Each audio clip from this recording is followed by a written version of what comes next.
Hello, we're here at NAB show in Las Vegas. I'm Matt Frank. I'm Justin Miller. With Digital Commons, and we're going to talk about what we've been doing here in Vegas. This is the end of our second day at NAB, end of our first real day. We got here yesterday, actually made it out to the show about 2 in the afternoon. This is both of our first time coming to NAB, which I guess to start off, if you don't know what NAB is, it's the National Association of Broadcasters Convention. It's a very large trade show for everyone in the film, television, and radio industries. Pretty much everyone who's involved in the industry, be it retailers, camera producers, distributors, content creators. It really involves all facets of the industry.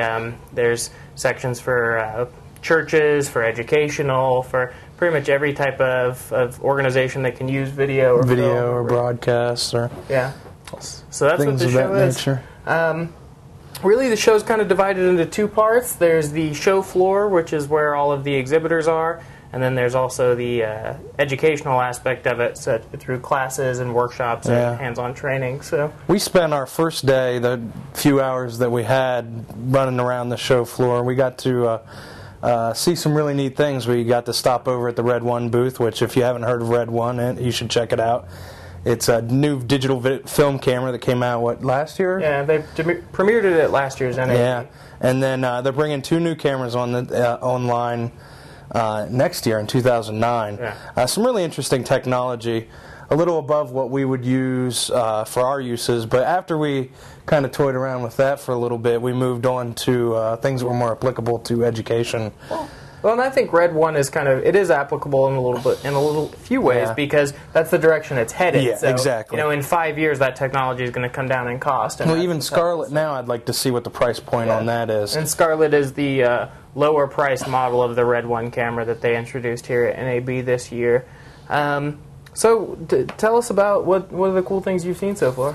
Well, I got to we walked around for a little bit, and after Red One and checked out the show floor is broken off into 3 sections, and we've pretty much only got to see South Hall so far, which is one of the bigger sections.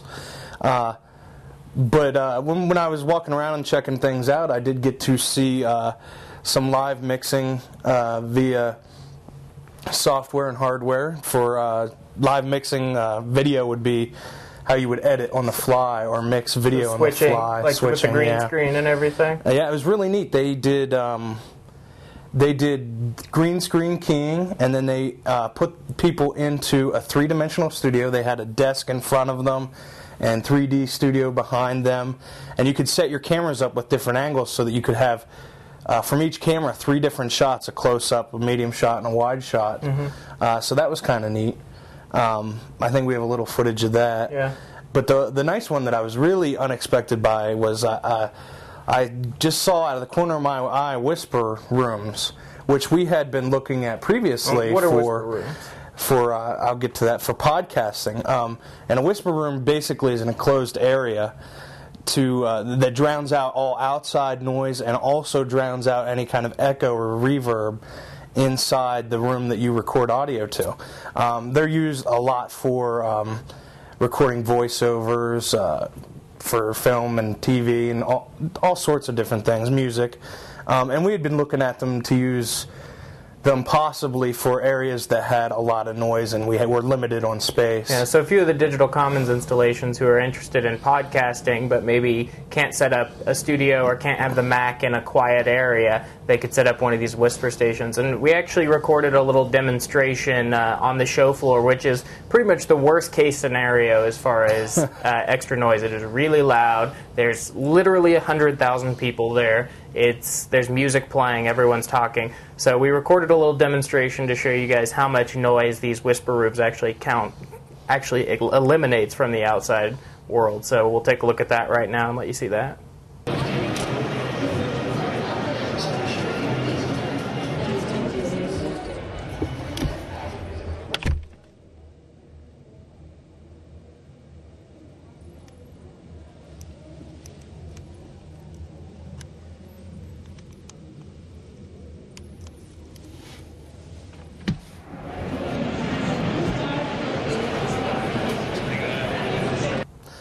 Now the thing to remember, now that you've seen that, is that we did not do anything to the audio. We did not edit the audio at all. That is raw audio that you just listened to.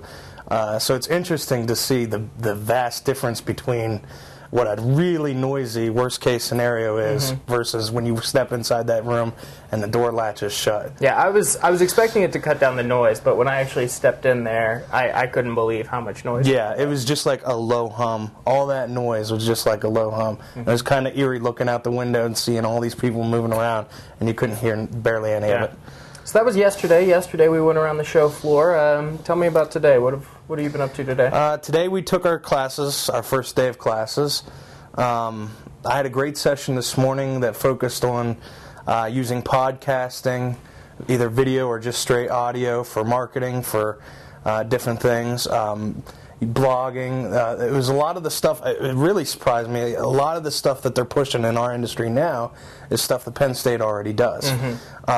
And is really pushing into. They talked about Second Life and using Second Life and businesses that are using Second Life. So it was really interesting, and people would even ask, one person in the audience asked, is there anyone using this stuff for education? And right away I put my hand up and said, Penn State is doing this now. This is where we're already at and what we're moving towards. And they were like, what was that? And they were writing down the name of the university. So it was really a neat thing to be part of. Yeah, awesome. What was your first session? Did you... Yeah, my best session today, and it was also my first session, was a in-depth training on Apple's soundtrack software. So I'm very familiar with Final Cut, as is Justin, but neither of us have really had a chance to work with Soundtrack a lot, which is part of the Final Cut bundle now and is sort of a newer piece of software that Apple's put out.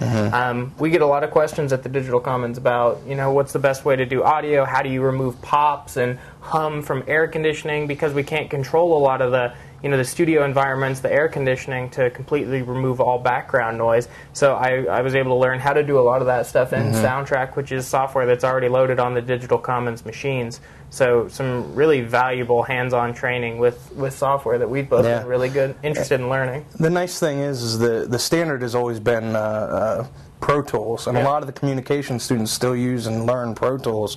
And Apple's response to that has been Soundtracks Pro. And I've just been delving into it recently. The intro at the beginning of this segment was done, all the audio was done in Soundtracks Pro. It's a pretty powerful piece of software. Yeah. And then my second session that I did was on Apple's Color, which is another new piece of software in the Final Cut Studio, and got to learn some advanced techniques in that. Color correction is obviously something that most people want to do with their video. They want it to look as good as possible. So yeah, I've really learned a lot today. I've got another full day of classes tomorrow, and then on Thursday we're going to be out on the show floor. So yeah, absolutely. I had a few more classes today that were really good. One thing that I learned that I found was really interesting when creating. I took a class on creating web videos, or how to optimize your video for the web. And one neat trick that we learned was that you can actually drop the saturation of your video 10 to 20%, and if you do that in a small screen on a web distributed video, most people cannot tell. A trained eye might be able to see it, but most people cannot tell, and it's a great way to save a little bit on bandwidth and it helps lower the contrast a little bit so that it looks better and is a little easier on the compressor. And that's something we can pass along to the students. Yeah, absolutely. The end project for most of them is putting the video up. About half of that session was record good audio. Record good audio. Because audio is so important. I think his quote was, 70% of what we see, and it's so true, is actually what we hear. If it sounds good, it looks good. And we can kind of pass. If it doesn't look the best, we're kind of used to that.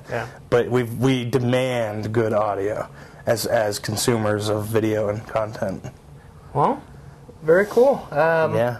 That's pretty much what we've been up to these first day and a half here in Vegas. So we're going to try and do one of these the next 2 nights to tell you guys about what we're seeing. Like I said, tomorrow's another day of classes, and then after that we've got another day out on the show floor where we're really going to get some hands-on time with this equipment. We'll get a lot more footage of the show floor for you guys to see. We're really going to be looking at technology on Thursday that we might be able to bring home in some sense and use back in the Digital Commons, so that'll be a real exciting day too.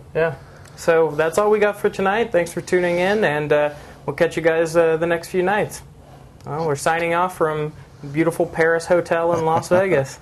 See you later. Bye.